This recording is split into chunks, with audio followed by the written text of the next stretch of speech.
Let's talk about the basics of floating today. What is floating and what is its purpose?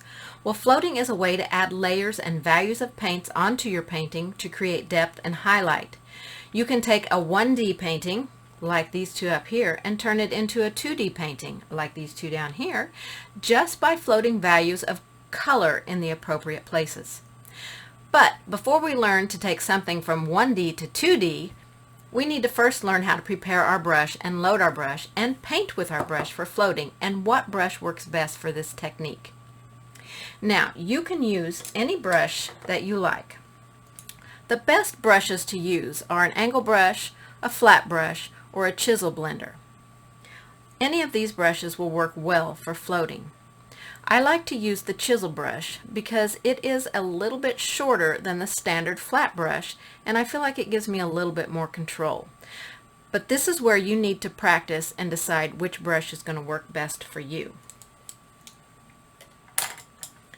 So, first we need to prepare our brush. So to prepare your brush, you're going to take your dry, unused brush and load it completely full of water. You want to fill those bristles, make them plump and happy. This is what we need to do first. You can't just swish it in there or quick dunk into your water. That's not going to open up all those bristles and make them accept paint. Okay? We have to wake up every single bristle throughout the entire brush, so filling it completely with water is the only way to do that. Once you have it filled with water, you're going to take it to your paper towel, and I want you to watch. See how shiny my bristles are? Now they're not. So the paper towel wicked out all the excess moisture. I'm going to lay it on this side to make sure it's all the excess moisture is wicked out. I'm going to dry my ferrule off. We don't want any moisture on our ferrule. And now your brush is plump. It is ready to paint for you. You want moisture in it, but you do not want it dripping with water. Next, you're going to take a spritzing bottle with clean water, and you're going to spritz the side of your palette with all these water drops. When you are floating, you need clean water to float with. You never want to go into your dirty water basin and get water, and when you go over there you can get way too much water.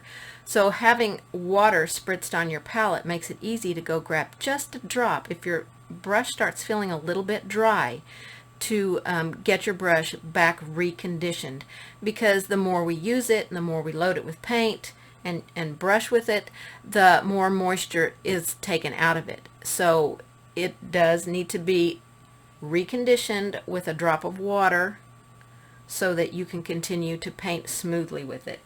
Now let's see how we load our brush. To load your brush, you're going to dip one corner into some paint.